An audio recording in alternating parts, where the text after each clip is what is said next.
Check, check. Hi, everyone. Thank you so much for being here. Anyone who came in late, there's a bunch of seats over here, so we can get comfy. I'm excited to present this session. We have one of the panelists is on video, so when he's talking, he'll be up on the screen. There is a big tension in, let's say, the Bitcoin community over the idea of a grassroots movement that's pushed up from the bottom by people versus, let's say, imposing this on top of people from above. And I thought that this would be an interesting group to discuss this tension with. We have people here who use Bitcoin as a democratic tool of activism, and we also have someone who lives in a country where Bitcoin was imposed on him against his will. So I think this is going to be great. Thank you, Anita, for doing this for us. We've got 25 minutes, and we're going to get going. Thank you. And I wanted to thank Leonid, who's coming in by video. Leonid is one of the people who works most closely with Alexei Navalny in Russia and is one of the most prominent opposition figures in Russia. Very brave guy. We're honored to have him as well as the other speakers here. So take it away, Anita. Thank you. Thank you, Alex. Yeah, thank you everyone for coming to our very interesting discussion, I would say. It's called, Is Bitcoin Compatible with Democracy? And I'm starting with a short introduction of our panelists. Farida Nabourema is a Togolese human rights activist and writer who has fought for democracy in Togo since she was a teenager, and she founded the Forum Must Go movement. Jaroslav Likhachevskiy is a tech entrepreneur and member of the Belarusian diaspora. He's a co-founder of the Belarus Solidarity Foundation, which has been building a parallel digital state and economy to get rid of President Likhachevskiy. Then on screen, I hope we then have Leonid Volkov. He was just introduced by Alex Gladstein. And Nelson Rauda, Salvadoran investigative journalist who has been covering the use of Bitcoin in El Salvador for the independent newspaper El Faro. Welcome. I'd like to start this discussion with the term democracy, which appeared first in Greek city-states, meaning rule of the people, in contrast to aristocracy, meaning rule of an elite. For me, and I think Bitcoin's philosophy is to be money from the people for the people, where consensus about changes is needed from all participants in the network, and it works without the need of intermediaries, which we could see as an elite. So, to start this discussion, please tell us what your personal experience in your life or in your country has been with Bitcoin and cryptocurrency so far in fighting for justice and human rights. Thank you, Anita. Thank you for having me. The reality of my country, Togo, is that we have been ruled by the same government since 1967, making us the oldest military regime in Africa, 55 years with the same family. And interestingly, our struggle for resistance in Togo started literally in 1962 when the Togolese government passed a bill, the parliament in December 1962, to create the Togolese independent currency, because as other 14 French colonial countries, we used the colonial currency. A month after that, President Olympio, who initiated the bill, was assassinated by former members of the French colonial army, who ended up ruling Togo for many decades. As a result, living in Togo, money has been at the center of our struggle for change, because literally us falling under dictatorship came from our decision to want to become monetarily independent from the colonial system. And under a dictatorial government, having a currency that is controlled by the state limits you in tremendous ways in terms of what you can do. You have activist accounts being frozen. We currently have activists in Togo, and even regular citizens who were arrested and have spent years in prison and have been tortured simply because they donated money to citizens' movements, or simply because they hosted people who came in town to protest against the government. So it came to a point where we needed an alternative in terms of finding the ways to raise resources without government scrutiny and ensuring the safety of those who want to support our struggle as activists. And this has led us to creating a program which aims at educating activists and journalists on alternative ways of raising funds using Bitcoin, which provides more anonymity and kind of like shoulders away from government control. Togo and the other 14 countries in the French colonial system all have to follow the same monetary policies that were created by the colonial institution. And in that specific sector, laws have been passed literally banning citizens from owning foreign currency. There's a maximum amount of currencies that you can legally have that is a non-CFA currency. You are not allowed to have a foreign currency account unless you have received specific authorization from the Minister of Commerce, and literally you have no chance of obtaining that if you are openly opposed to the government.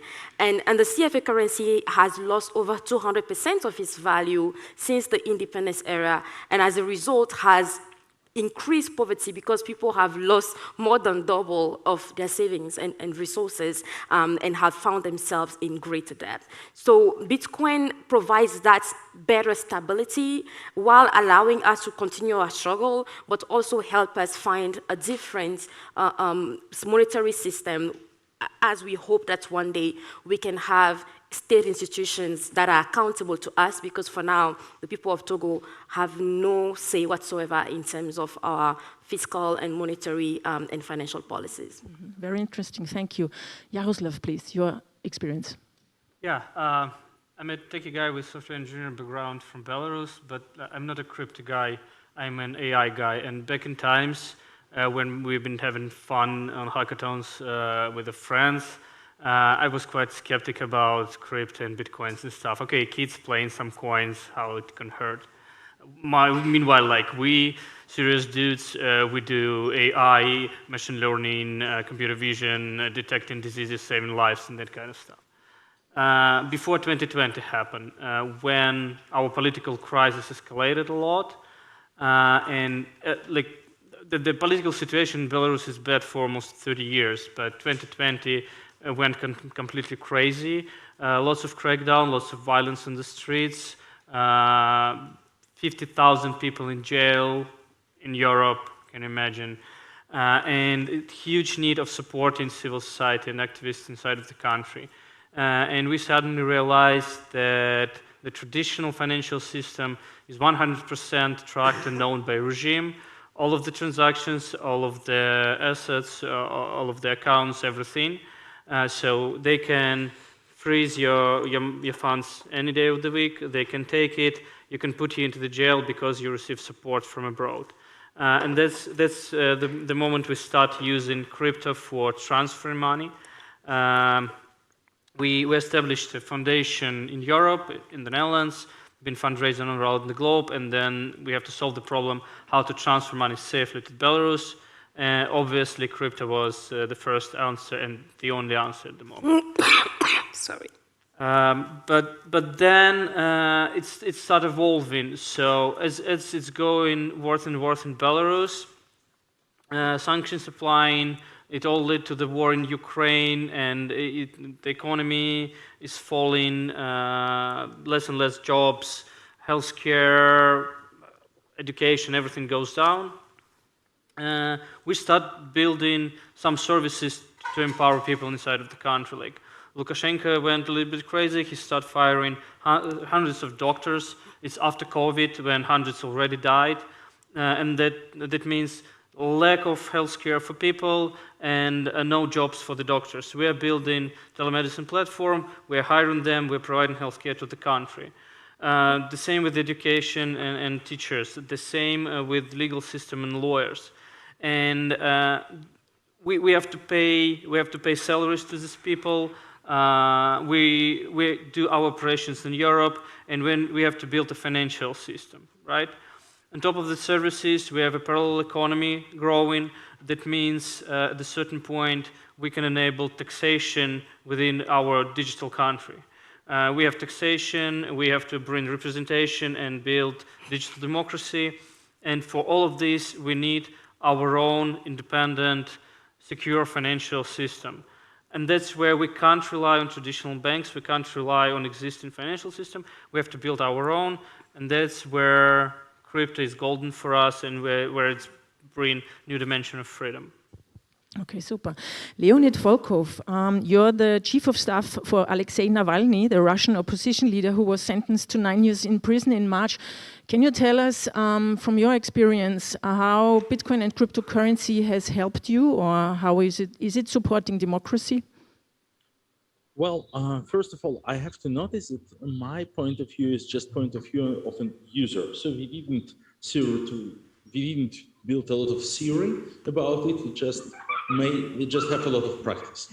Our movement, the Anti-Corruption Foundation, has always been run on crowdfunding. We always relied on crowdfunding since the very inception of the Anti-Corruption Foundation back in 2011. In 2013, we crowdfunded Alexei Navalny's mayoral campaign. And in 2016, when he decided he will run for president, we just started also a Bitcoin wallet as one of the means of crowdfunding, as one of the means for support for our movement. This Bitcoin wallet is still active. So we use actually like the same public wallet we launched in 2016. So for 6 years now, its turnaround altogether was 675 Bitcoins over the 6 years. Unfortunately, most of them in the times when the exchange rate was much smaller than now. So we used it only very transactional. So the idea was like to have a spare channel of crowdfunding, because otherwise, normally people would donate using like, well, regular bank accounts, regular debit cards inside the country, which is of course very vulnerable to the authorities. Of course, it was very clear for us that authorities at any moment of time can just switch it off. The idea that we have Bitcoin as an additional tool of collecting donations was our plan B. They knew that we have Bitcoin, so they knew that actually if they decide to switch our regular donations off, which they were able to do at any moment, well, more of our donors, more of our supporters would switch to Bitcoin, which will make them actually like less visible, less understandable to the government. So while our Bitcoin donations were never, in no single year, there were more than 10% of our total donations, still the fact that this channel of donations existed was a very good insurance for our whole crowdfunding campaign. Well, lately, after the events of April 2021, when our movement has been recognized an extremist movement in Russia, when we have been outlawed, and when we forced to relocate, when we were forced to relocate abroad, and when crowdfunding inside the country became impossible, suddenly we realized that Bitcoin is also very important, because we still can use it to support our friends and colleagues back there in Russia. Otherwise, it would be just too dangerous for them. They can't like accept payments from us as a terrorist, because we are pretty much on the same list as like Al-Qaeda and ISIS in Russia now. So in this regard, yes, of course, Bitcoin still is a very important payment tool for us, but we don't have any specific philosophy about it. It's just like a very useful, reliable payment tool. That's our experience of using it. Okay, thank you. So now we heard a lot of positive things about Bitcoin, and now I want Nelson to add his opinion, seeing it like from another perspective, because all of these movements are basically activist movements, resistance movements, grassroots movement, but in El Salvador it has been quite different. Yeah, so it shouldn't be surprising to tell Bitcoiners not to trust a government, but that's what I'm here for. The problem for me is to believe in a government that promises financial freedom while cracking down on press freedom. And I can't believe, and you shouldn't either, in a president that talks about orange pills and laser eyes. Well, me and other 25 journalists were infected with the Pegasus spyware in this phone from El Faro, where I work, 22, and Gato Encerrado, 3 other journalists. I have find it hard to believe in Bitcoin's theology of liberation, while the government that preaches it also boasts the highest per capita incarceration rate in the world. 30,000 people, close to 30,000 people have been arrested in the last 2 months because of Bukele's alleged crackdown on gangs, but there's hundreds of denounces of arbitrary detentions. And as a Cuban friend told us yesterday, there can be neither prosperity nor freedom to create in any sphere of society without political freedom. So what I'm saying is that Bukele has weaponized Bitcoiners and their tweets to whitewash himself and the crooked actions of his government. Just last week, we published audios from one of Bukele's top officers confirming the negotiations with gangs. You can Google Nayib Bukele Batman because Batman was his code name in these negotiations. We published the audios. And he didn't respond. Instead, what did Bukele do? He tweeted about Bitcoin. So this is what he has doing. And as Anita was saying, the Salvadoran Bitcoin experience has been, and it is paradoxical. It's imposed from the top down. It's not grassroots-based. A December national poll revealed that only 10% people believe that the main beneficiaries of the Bitcoin law, which turns a year next week, are the people, while 80% believes that either the rich, foreign investors, banks, businessmen, or the government are the main beneficiaries. So yeah, there's a distinct element in the conversation. Okay, but is it like, I mean, Bitcoin is a technology. You can use it for bad and for good. Can you see that also? Of course, I think as payment rail as a payment rail, it has possibilities. What I'm saying is that it's not being used like that in El Salvador. When people like to say El Salvador adopted Bitcoin as legal tender, did we really? Like, because it's not accepted. Go in El Salvador and go into the streets and ask businesses, not Starbucks or Pizza Hut or whatever. Go to the streets and see if people are taking it, because they are not taking it. We're talking about a highly popular president. Authoritarian regimes can be popular too. Two things can be true. So highly popular president, 80% rates of approval. And Bitcoin was his first unpopular movement. The first broad protests in the streets against Bukele were on September 15, a week later after the Bitcoin, because the main thing that people got from the Bitcoin law is its volatility. So people were afraid that we are on the dollar since 2001. We are a dollarized country. So people were afraid with Bitcoin that they would lose money, they would lose their value of their money overnight, because Bitcoin's the price tends to go up and down. So that is my point. But isn't it also a lack of education that's the problem, what the problem is? I think there's a different conversation in whether you believe Bitcoin will be sustainable at the long term, which is also a question. I mean, I'm sure a lot of people think that. I think that's a question to raise. And certainly there's an education element. The government hasn't given education. The Chivo wallet is essentially, the national wallet is essentially a surveillance tool, as I see it, because it's centralized. It's not a decentralized wallet, so the government can actually see every transaction that you do, which is kind of antithetical to Bitcoin. Also, dismantling democracy. In El Salvador, there's no separation of powers, no rule of law. President changed the Constitutional Court, and then Constitutional Court changed what the Constitution says to allow Bukele to go for re-election in 2024. This is I don't believe in a tool for financial freedom if that's the only freedom that we're going to have. Do you want to say? Yes. Thank you. He makes a great point in terms of highlighting how authoritarian governments are really good with hijacking popular campaigns and initiatives in order to portray themselves as being progressive. Like you have experienced similar things in other sectors where you will have an authoritarian government trying to change the constitution because their ultimate goal is to run for another term, but while giving the impression that they actually changed the constitution because they want to promote women's rights. Now, you protesting against that constitutional change is going to appear as you being against women's rights, but when their real agenda is something other than that. The same for Bitcoin. At the end of the day, Bitcoin is like religion. It is something that people adopt and adapt to their lives to improve their financial situations and to have access to financial systems that they initially have been excluded out of. But when it is something that is done from top to the bottom and it is imposed on people without their consent and without taking into consideration their specific needs and problems, then you will end up creating a monster and frustrating the masses. And it defeats the whole purpose of Bitcoin. The idea of Bitcoin is to have people use it as a currency without the control of institutions, existing institutions.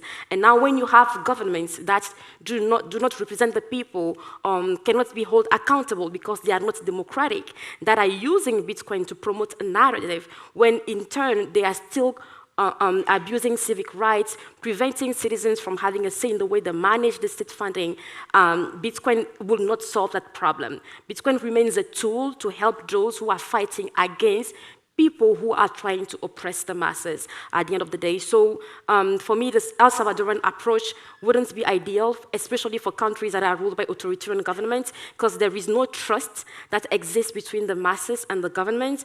And when the people do not trust the government, they can bring them gold, they will still be doubtful to use it. And they will have resentments because they still have struggles. And before you think about a saving in Bitcoin or putting your money in Bitcoin, you should afford 2 meals a day or 3 meals a day, which may not be the reality of countless of young people and in these situations who are living in very extreme poverty.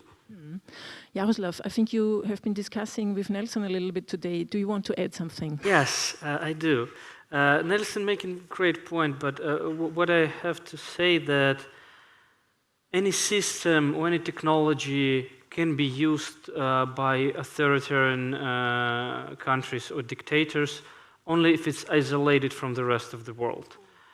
Let's take internet. It works perfectly for Chinese government because they managed to isolate it from the rest of the world.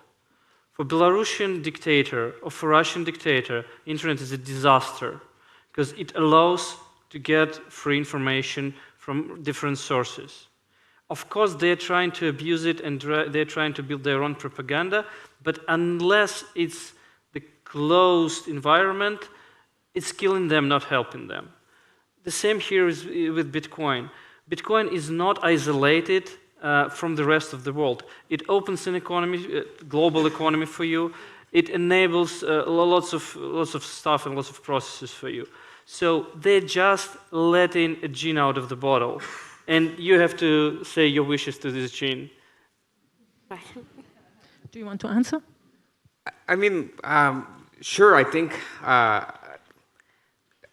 it's just, for me, the benefits of Bitcoin are still pretty much theoretical in El Salvador and not actually translated to reality. It's been a year from the Bitcoin law, which was announced by Mr. Jack Mallers in a conference in Miami last year. And so what was promised to us was development, tourism, and a reduction of fees of remittances. Remittances are amount to like 20% of El Salvador's GDP because we're 6 million people and 3 million live abroad, so 9 million. And the reality is that people are not catching up because the government launched a national wallet, it flopped. So people lost confidence. If you lose money, are you going to keep throwing money? Like, if you lose $50, it might not be a lot, but El Salvadoran average wage for a month is like $360. So it's a lot of money for some people. So what I'm saying is that so Bitcoin is, it has roots in the cypherpunk movement, right? And it was created by people like Phil Zimmerman, who was an activist persecuted by the government. How has this changed to millionaires running around in helicopters, in military helicopters in El Salvador, going to know this supposedly Wakanda city that's going to be built, the Bitcoin city, into this kind of crypto dystopia? So that doesn't make sense for me. I was last week in the house of a fisherman in this a township called El Condadillo in La Unión, and it's a really beautiful house in the outskirts and in the countryside, and he's really he's being displaced, and the community is being displaced to build an airport that's going to support the Bitcoin city. And so for him, Bitcoin is not, practically, it can have benefits in the future, but for these persons in El Condadillo, it's their township being erased. Leonid Volkov, are you still around? Yeah, I just got a minute maybe, then I have to run. I'm sorry. So, but we ran out of time, but 1 minute, please. So I just want to say that this testimony from El Salvador is actually very insightful. I never.